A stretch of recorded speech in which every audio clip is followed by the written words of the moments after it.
火车站砍人事件，哇塞，这也太夸张了吧！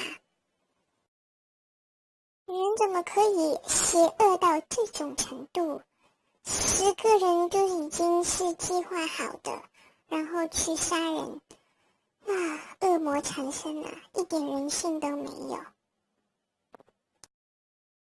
还有那么多无辜的人，受伤的受伤，死的死了，真是太残酷了。所有好心的人们、同学们，我们一起为这些受难者们祷告吧，希望他们在天堂那里可以好好的，特别是为他们的家人祷告，希望他们可以坚强的度过难关，勇敢一点，加油！上帝保佑你们。